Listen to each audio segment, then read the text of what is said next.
People, how are you doing? Welcome back to my channel Skillix. In today's video we are going to discuss a topic that's called the Elton Mayo theory of human relationship management. It is very important to understand that in most of the earlier theories nobody considered the humanistic approach, and that's why Elton Mayo basically considered and said that organization must be viewed in a very human view की बात की उन्होंने. इसके अलावा he also said that the organization should be more concerned about the social terms rather than economic terms. अब तक क्या बात होती थी theorists से? They said that the more reward you will give it to people, the more people will work. ये कहीं ना कहीं थ्योरी काम कर रही थी. But Elton that people look for social environment. लोगों को एक social environment चाहिए, एक social work environment चाहिए, जो कहीं ना कहीं ऑर्गेनाइजेशन के ग्रोथ को आगे बढ़ाता है. इसी चीज को करने के लिए, इस बात को प्रूव करने के लिए उन्होंने बेसिकली एक 4 एक्सपेरिमेंट्स किए, and those all 4 experiments is a part of Hawthorne experiment. वो चारों के चारों एक्सपेरिमेंट मिलकर हॉथरन एक्सपेरिमेंट कहलाते हैं. अब यहाँ पर जो इम्पोर्टेंट पॉइंट है वो ये है कि एक कंपनी थी उस टाइम पर. That company was called as General Electric company. ये एक जनरल इलेक्ट्रिक नाम की एक कंपनी थी जो कि बेसिकली टेलीफोन्स को असेंबल किया करती थी. इसमें मोर देन 30,000 एम्प्लॉइज थे, और वो 30,000 एम्प्लॉइज मिलकर जो वहां पर एक प्रॉब्लम उनको आ रही थी वो रिलेटेड टू लो प्रोडक्टिविटी. वो उनको जो है वहां पर कहीं ना कहीं लो प्रोडक्टिविटी वहां पर बहुत ज्यादा थी, एंड बिकॉज ऑफ दिस जो डिससैटिस्फैक्शन था वो कहीं ना कहीं ऑर्गेनाइजेशन में बहुत तेजी से बढ़ रहा था. And that's why they consulted to National Academy of Sciences. इसको उन्होंने कंसल्ट किया और एक नई टीम बनाई गई. इसमें 4 लोग थे.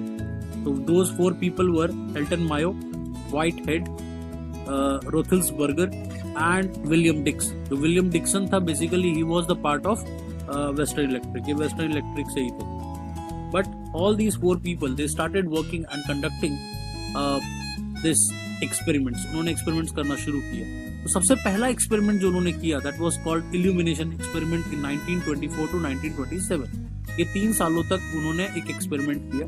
अब इस एक्सपेरिमेंट का ऑब्जेक्टिव क्या था? Objective of this experiment was to test the effect of physical factors on productivity. Physical factor का क्या मतलब है? फॉर एग्जांपल, जहां पर भी हम काम करते हैं वहां का एक फिजिकल एनवायरनमेंट होता है. For example, when we go to a shopping mall, वहां पर एक एसी चल रहा होता है, वहां पे लाइटिंग्स होती है, वहां पे म्यूजिक होता है. There are so many physical things which affect somebody's mood, somebody's emotion, somebody's productivity. तो उन्होंने कहा कि क्यों ना हम पहले ये चेक करें कि फिजिकल फैक्टर किस तरह से प्रोडक्टिविटी को इन्फ्लुएंस कर रहा है. इस चीज को ध्यान में रखते हुए उन्होंने एक एक्सपेरिमेंट परफॉर्म करना शुरू किया. और उसमें किया क्या, ये बड़ा इंटरेस्टिंग एक्सपेरिमेंट है. इनफैक्ट अगर आप ध्यान से देखें तो एक लाइटिंग जो चल रही थी, मतलब जहां पर वर्कर काम कर रहा था, मान लो ये एक फैक्ट्री है, फैक्ट्री में वर्कर काम कर रहे थे, उसके ऊपर जो लाइट लगी हुई थी उन लाइट्स को उन्होंने वैरी करना शुरू कर दिया. उन्होंने कहा कि एक एजम्पशन बनाई कि the higher the light will be. जो उन्होंने किया क्या कि उन्होंने 2 ग्रुप्स बना दिए. ना group 1 was called as the experimental group, whereas group 2 was called as the control group. अब कंट्रोल ग्रुप का यहाँ पर क्या मतलब है? कंट्रोल ग्रुप का मतलब है कि उनके ऊपर कोई एक्सपेरिमेंट नहीं हो रहा. एक्सपेरिमेंटल ग्रुप का मतलब है जिनके ऊपर एक्सपेरिमेंट हो रहा है. तो यहाँ पर लाइट को वैरी किया जा रहा था, जबकि यहाँ पर कोई भी लाइट का वेरिएशन नहीं हो रहा था. तो इनिशियली उन्होंने क्या देखा कि जैसे जैसे लाइट जो डिक्रीज करनी शुरू हो गई, तो सबको ये लगा था कि the lower will be the light, the lower will be the production. Obviously कहीं ना कहीं हम यही समझ के चल रहे थे कि अगर लाइट डिमी हो जाएगा तो लोग काम कैसे करेंगे, how they will be able to work. But एक इंटरेस्टिंग सी फाइंडिंग निकल कर आई, और वो फाइंडिंग क्या थी कि एज लाइट वाज डिक्रीज, जैसे जैसे लाइट डिक्रीज करना शुरू किया वैसे वैसे प्रोडक्टिविटी थोड़ी बढ़नी शुरू हो गई पहले तो इनिशियली. और डिक्रीज कब हुई? जब लाइट बिल्कुल मून लाइट जितना हो गया था. मतलब लाइट कंप्लीटली जब बिल्कुल एकदम पेल लाइट हो गया, that means the light was not almost there, not visible, तब जाकर उनकी प्रोडक्टिविटी गिरी. अदरवाइज उनकी प्रोडक्टिविटी बिल्कुल एज इट इज ही चलती रही जिस तरह की कंट्रोल ग्रुप की चल रही थी. और यहाँ से जो एक चीज उन्होंने कंक्लूड किया, तो फाइंडिंग्स क्या निकल कर आई इस एक्सपेरिमेंट की, that physical factor does not influence productivity. Physical factor का कोई भी इन्फ्लुएंस प्रोडक्टिविटी पे नहीं आया. ऑल्दो आज के डेट में ये वाली थ्योरी जो है वो कहीं ना कहीं कॉन्ट्ररी हो चुकी है. There are so many people who have already proven that physical factors का बहुत इन्फ्लुएंस पड़ता है प्रोडक्टिविटी पे. बट उस पर्टिकुलर टाइम पर फिजिकल फैक्टर्स का कोई इन्फ्लुएंस निकल कर नहीं आया था। तो लास्ट में एल्टन मायो ने कंक्लूड किया था कि it is not the physical factor but it is the human factor which effects the productivity. तो पहला एक्सपेरिमेंट इल्यूमिनेशन एक्सपेरिमेंट, जिसमें लाइट का वेरिएशन चेक किया गया और फाइनली ये कंक्लूड हुआ that lighting has no effect on productivity. Light को तेज करो या लाइट को डिम करो, उससे कुछ भी ऑर्गेनाइजेशन की प्रोडक्टिविटी पे फर्क। The second experiment which was conducted in the Hawthorne experiment was relay assembly test room experiment. In this experiment, what we'll do is हम इसको 3 पार्ट में डिवाइड कर देंगे। One was objectives, इसके ऑब्जेक्टिव क्या थे। Second was the methodology, किस तरह से ये एक्सपेरिमेंट परफॉर्म किया गया। एंड थर्ड वन कि किया क्या गया था और उसके फाइंडिंग्स क्या निकल कर आए। थर्ड वाले सेक्शन में हम फाइंडिंग्स की बात करेंगे। But let's begin with the objective. Now the objective of this particular experiment was to test the effect of job conditions on group productivity, कि जॉब के डिफरेंट कंडीशंस को हम चेंज करेंगे और चेंज करने से ग्रुप की प्रोडक्टिविटी पे कैसा असर पड़ता है, कहीं ना कहीं ये इन्फ्लुएंस चेक करना था। इसको करने के लिए मायो ने किया बेसिकली ही created a relay assembly test room. अब रिले असेंबली टेस्ट रूम है क्या यहाँ पर, that is basically a room in which the experiment was performed, जिसमें क्या किया गया था कि 2 लड़कियों को हायर किया गया। ये मैंने 2 स्माइली सी लड़कियां बनाई है, आप इसको देख सकते हैं। आई होप कि आपको अच्छी लग रही होंगी। तो ये 2 स्माइली सी लड़कियां हमने बनाई, ये 2 लड़कियों को पहले लिया गया और उसके बाद इनसे ही कहा गया कि आप 4 और लड़कियों को चूज करें। एंड फाइनली एक बेसिकली ये इस तरह से क्यों किया गया, because they wanted to create a homogeneous group. वो होमोजीनियस ग्रुप बनाना चाहते थे जिनमें आपस में थोड़ी बॉन्डिंग हो, वो एक दूसरे को जानते होंगे। बेसिकली इन 2 लोगों ने भी उन 4 लोगों को चूज किया होगा जो चारों के चारों लोगों को वो जानते थे और वो नोन थे उनके लिए। तो that's why what they did. अब उनको कैसे वो जज करने वाले थे, उनकी स्पीड पे और उनकी कंटिन्यूटी पर, कि what kind of speed they have, कि अब स्पीड किस चीज की हम चेक करेंगे इसमें। Basically we are checking the speed of कि वो किस तरह से काम कर रही है। जो अब काम क्या था, काम ये था कि जो उनको टेलीफोन की वायर्स जोड़नी थी, एक असेंबल करना था, टेलीफोन को एक फिनिश प्रोडक्ट्स में कन्वर्ट करना था, टेलीफोन की सारे कनेक्टिविटी पार्ट पुर्जे जोड़ करके उनको एक फिनिश प्रोडक्ट्स बना देना था। तो इस चीज के लिए स्पीड और कंटिन्यूटी। अब इसको कितने टाइम तक चेक किया गया, तो 4 से लेकर के 4 हफ्तों से लेकर 12 वीक्स तक। एक ऑब्जर्वर भी दिया गया था। ऑब्जर्वर का मतलब है एक supervisor, the one who is looking at this experiment, जो देख रहा था कि क्या कर रही है लड़कियां, कैसे काम कर रही हैं। एंड एवरी जो चेंज था, जो भी चेंज करते थे वो बेसिकली लड़कियों से कंसल्ट करके करते थे। तो कहीं ना कहीं मायो एक हेल्दी एटमॉस्फेयर क्रिएट कर रहा था, जो उस टाइम के पर्सपेक्टिव से कहीं ना कहीं कुछ अलग था। Because at that particular time the workers were not consulted before any kind of change, but Mayo what he did, he was consulting to those workers that how they can work together, और वो कैसे एक homogeneous environment create हो जाए, and that can be very helpful for that particular experiment. Okay, so what are the various changes which they introduced? The changes were, सबसे पहले change उन्होंने किया, that was the change in incentive system.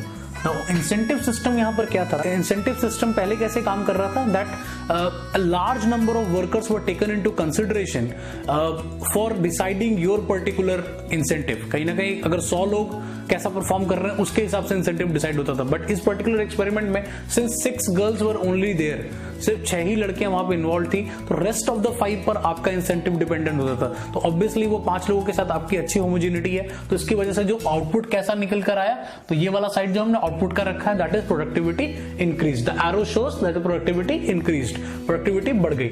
Next जो change किया गया वो 5 minute का extra rest break उनको देना शुरू कर दिया गया। एक मॉर्निंग में दिया जाता था और एक इवनिंग में, तो 2 रेस्ट ब्रेक्स मिल जाते थे 5 मिनट्स के, दैट वाज 10 मिनट्स, और उससे प्रोडक्टिविटी इंक्रीज हो गई। These were like small changes that were given to those girls, जिसकी वजह से प्रोडक्टिविटी पे कैसा असर निकल कर आया वो चेक हो रहा था। थर्ड वॉज कि रेस्ट पीरियड का जो टाइम था, ओवरऑल टाइम था, वो घटाया गया था। मतलब 10 मिनट्स से उसको 5 मिनट्स कर दिया गया था, लेकिन द फ्रीक्वेंसी वॉज इंक्रीज्ड, उनको ज्यादा ब्रेक्स दिए जा रहे थे, लेकिन उससे क्या निकल कर आया, प्रोडक्टिविटी वॉज डिक्रीज्ड। और in fact the girls complained also that कि this is not a good model because this breaks the rhythm of the work. कहीं ना कहीं रिदम टूट जाता है पूरा काम का, तो कहीं ना कहीं ये वाला जो है इतने ज्यादा फ्रीक्वेंट ब्रेक्स नहीं होने चाहिए।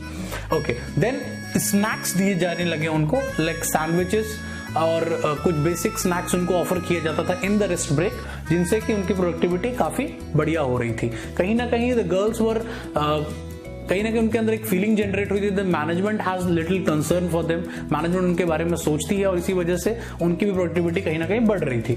जो अगला चेंज किया गया वो टाइमिंग्स में किया गया, और इंटरेस्टिंग देखिए सब लोगों की छुट्टी 5 बजे हो रही थी, इनकी छुट्टी पहले 4:30 कर दी गई, लेटर ऑन इनकी छुट्टी 4 बजे कर दी गई, लेकिन उसके बावजूद भी प्रोडक्टिविटी में कोई डिक्रीज नहीं हुआ। इसका मतलब चाहे उनको आप 1 घंटा पहले भी भेज रहे थे, इनफैक्ट सैटरडेज को भी उनको ऑफ कर दिया गया, लेकिन फिर भी वो बाकी लोगों के कंपैरेटिवली बराबर ही प्रोडक्टिविटी कर रही थी।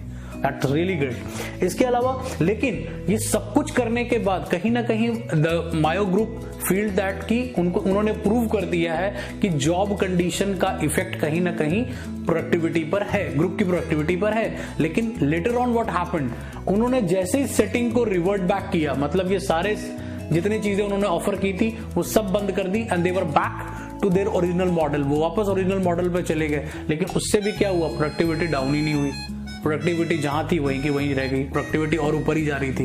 दैट मीन्स कि जो पहले प्रूव करने चले थे वो तो कहीं ना कहीं फिर से प्रूव नहीं हुआ एंड दे फेल्ड मिजरेबली। लेकिन निकल कर क्या आया, निकल कर ये आया कि उस पर्टिकुलर पीरियड में, वो जो 4 से 12 हफ्तों का पीरियड था, उसमें गर्ल्स ने थोड़ी स्टेबिलिटी फील की, stability plus there was a sense of belongingness also in among themselves, and finally जो उनका ओवरऑल एटीट्यूड था towards organisation and towards the work वो प्योरली चेंज हो चुका था। And that was the reason why ये जो पूरा एक्सपेरिमेंट था वो कहीं ना कहीं मायो के फेवर में तो नहीं गया, but later on it proved that कि सोशल बिलोंगिंगनेस बहुत इंपॉर्टेंट होती है, even more than physical factor. इसका मतलब आप कैसे लोगों के साथ काम कर रहे हो, वो ग्रुप कितना होमोजीनियस है, वो ग्रुप कितना प्रोडक्टिव है। और इसी वजह से हम शायद बचपन से हमें घर वाले कहते थे, मम्मी पापा कहते थे वे अच्छे दोस्त बनाया करो, क्योंकि वो प्रोडक्टिविटी सोशल बिलोंगिंगनेस क्रिएट करता है। तो जितना सोशल बिलोंगिंगनेस क्रिएट करेगा उतना ज्यादा ही कहीं ना कहीं आप उस चीज को आप बेटर कर पाओगे, आपका काम उतना अच्छा हो जाएगा। So the third experiment was known as the mass interviewing method, the mass interviewing experiment। इस एक्सपेरिमेंट में एल्टन मायो ने किया क्या और उसकी टीम ने मिलकर क्या किया, they conducted around 20,000 interviews, total 20,000 से भी ज्यादा इंटरव्यूज कंडक्ट किए गए। बेसिकली जब आप इंटरव्यूज करते हैं तो कहीं ना कहीं मतलब ये होता है कि आप क्वेश्चंस पूछते हो लोगों से, आप पूछते हैं बिकॉज वहां पर कुछ लोग जवाब देने वाले होते हैं, कुछ लोग क्वेश्चन पूछने वाले होते हैं। तो उन्होंने क्वेश्चन किस चीज से रिलेटेड पूछा, फर्स्ट वाज एटीट्यूड, एटीट्यूड किस तरह का है वर्कर का। सेकंड वाज उनको सुपरविजन कैसा लगता है, मतलब जो लोग उनके ऊपर बैठे उनके बॉस हैं वो उनको उनके बारे में कैसा फील करते हैं। वहां के जो इंश्योरेंस प्लान्स जो कंपनी ऑफर करती है उनको उसके बारे में उनका क्या सोचना है। वहां पे जो प्रमोशन के मेथड्स है उनके बारे में उनका क्या सोचना है। तो इस तरह के कुछ, लेकिन इनिशियली क्या हुआ, they started with direct questioning. उन्होंने डायरेक्ट क्वेश्चन पूछा। जैसे डायरेक्ट क्वेश्चन क्या था, for example do you like your boss, तो जवाब कैसा आएगा, यस और नो। तो रिस्पॉन्स हमेशा यस और नो में, do you like promotion, yes और नो। तो जवाब जो है यस और नो में आ रहा था, उससे कुछ खास निकल कर आ नहीं रहा था। हेंस उसके बाद थोड़ी देर के बाद उन्होंने इनडायरेक्ट मेथड्स का इस्तेमाल किया। इनडायरेक्ट मतलब आप डायरेक्टली क्वेश्चन नहीं पूछ रहे थे, basically they were asked to listen. उनको कहा गया कि आप सिर्फ सुनिए और ऑब्जर्व कीजिए। जो भी इंटरव्यूअर था उनको कहा गया जस्ट लिसन एंड ऑब्जर्व, क्योंकि जो लोग आपस में बात करेंगे उन्हीं से आपको काफी बातें पता चल जाएंगी जो शायद आप डायरेक्टली कुछ पूछेंगे भी तो कोई आपको नहीं बताएगा। फॉर एग्जाम्पल अगर आप डायरेक्टली किसी से उसके बॉस के बारे में पूछेंगे तो कोई नहीं बताने जा रहा। ये तो ऐसी बात है कि आप किसी पति से पूछ ले भाई आपको अपनी पत्नी कैसी लगती है, तो वो तो हमेशा यही कहेगा कि उसको अच्छी लगती है। चलिए आगे बढ़ते हैं। लेकिन अब उसकी फाइंडिंग्स क्या निकल कर आई, इस मास इंटरव्यूइंग मेथड से कुछ फाइंडिंग्स निकल कर आई। वो फाइंडिंग्स क्या थी कि ऑब्जेक्ट, पर्सन एंड इवेंट्स, ये तीनों ही चीजें का सैटिस्फैक्शन और डिससैटिस्फैक्शन से कनेक्शन तो है, लेकिन वो डिपेंड किस चीज पे करता है, एम्प्लॉय के पर्सनल एक्सपीरियंस या पर्सनल सिचुएशंस के ऊपर, कि एम्प्लॉय का एक पर्सनल सिचुएशन कैसा चल रहा है उसी के हिसाब से वो चीजों को परसीव कर रहा है कि वो चीजों को लेकर या तो पॉजिटिव है या नेगेटिव है, डिपेंड्स अपॉन कि उसका पर्सनल एक्सपीरियंस कैसा है। अपार्ट फ्रॉम दिस जो सोशल डिमांड्स है, जितनी भी डिमांड लोग रख रहे हैं, जो भी एम्प्लॉय के कोई भी डिमांड कर रहा है, कोई चीज मांग रहा है, मान लो उसके कोई भी जो डिमांड है ऑर्गेनाइजेशन की तरफ से, वो इस चीज पर डिपेंड कर रहा है कि उसका एक्सपीरियंस किस तरह का है, सोशल ग्रुप का एक्सपीरियंस, जो सोशल ग्रुप में वो काम करता है inside the plant and outside the plant, तो वो जिस तरह का उसका एक्सपीरियंस है उसी हिसाब से उसके डिमांड्स है।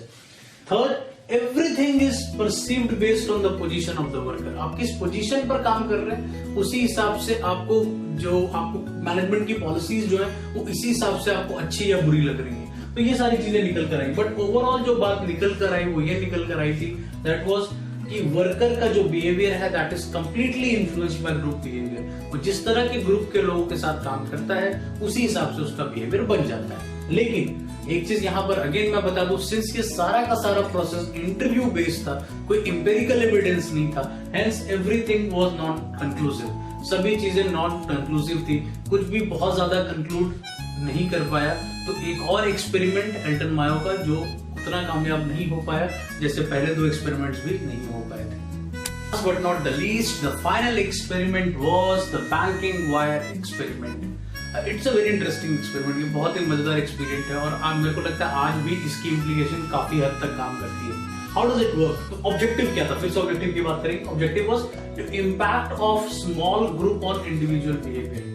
एक स्मॉल ग्रुप बनाना था और उसका इंडिविजुअल बिहेवियर पे कैसा इंपैक्ट पड़ता है, क्योंकि मास इंटरव्यूइंग से क्या निकल कर आया था? मास इंटरव्यूइंग से clearly it was mentioned that the group behaviour has a lot of influence on individual behaviour. तो उन्होंने सोचा क्यों ना हम इसी को टेस्ट कर लें। एल्टन मायो ने फाइनल एक्सपेरिमेंट में सोचा कि ये चलो ये टेस्ट कर लेते हैं। तो इसको करने के लिए किया गया 14 मेल वर्कर्स वर चूजे, टोटल 14 मेल लोगों पर। वो रिले एक्सपेरिमेंट 9 जो फीमेल पर था, ये प्योरली मेल वर्कर पे था। इसमें क्या किया गया और सबसे इंटरेस्टिंग चीज क्या की, ग्रुप इंसेंटिव्स रखे गए, इंडिविजुअल इंसेंटिव्स नहीं। हेनरी फ्योल या पहले की जितनी भी थ्योरीज थी वो इंडिविजुअल इंसेंटिव्स की बात करता था। तो एल्टन मायो ने क्या कहा कि आपके अकेले प्रोड्यूस करने से कुछ नहीं होगा, अगर ग्रुप अच्छा प्रोड्यूस करेगा या ग्रुप टारगेट से ऊपर प्रोड्यूस करेगा, जितना भी टारगेट कंपनी दे रही है, तो आपको सबको बेनिफिट होगा। तो जनरली एजम्पशन क्या बनेगा? एजम्पशन ये बनेगा कि ज्यादा से ज्यादा पैसा कमाने के लिए वर्कर क्या करेगा? वर्कर भी produce more and more, worker भी प्रोड्यूस बहुत ज्यादा प्रोड्यूस करेगा ताकि वो ज्यादा काम कर सके, ज्यादा पैसा कमा सके सभी लोग। लेकिन फाइंडिंग्स क्या निकली? फाइंडिंग्स फिर से उल्टी, सारी की सारी प्रोडक्टिविटी इंक्रीज नहीं करके ऑलरेडी और डिक्रीज कर दी। मतलब जितना टारगेट कंपनी दे रही थी उतना भी वो पूरा नहीं कर रहे थे। अब सवाल ये उठता था कि इसके मेन कारण क्या रहे? What were the 3 basic reasons why people didn't perform? क्या वो कर नहीं सकते थे या उन्होंने किया नहीं? तो बेसिकली जो जवाब निकल कर आता है वो ये है कि कहीं ना कहीं उन्होंने किया नहीं। क्यों नहीं किया? पहली चीज, फियर ऑफ अनएम्प्लॉयमेंट। उनके मन में ये घबराहट आ गई कि अगर हम कुछ लोग ज्यादा प्रोड्यूस करेंगे और कुछ लोग कम प्रोड्यूस करेंगे तो ऑब्वियसली जो लोग कम प्रोड्यूस करेंगे उनको जॉब से निकाल दिया जाएगा। तो इसीलिए उन्होंने क्या किया, एक आपस में ही नॉर्म बना लिया। नॉर्म बना लिया कि हम इतना ही प्रोड्यूस करेंगे जी, चाहे हमारी इससे भी ज्यादा काबिलियत है लेकिन हम इतना ही प्रोड्यूस करेंगे और उससे क्या होगा, कोई भी पिन पॉइंट नहीं हो पाएगा, मैनेजमेंट किसी को भी कुछ नहीं बोल पाएगी। This was the basic idea. Then second चीज वाज, एक और चीज उनको डर बना हुआ था, वो ये था rise of fear of raising target. उनको ये लग रहा था if we will produce the amount which management expects us to produce, then what management will do, they will raise the target. वो टारगेट बढ़ा देगी।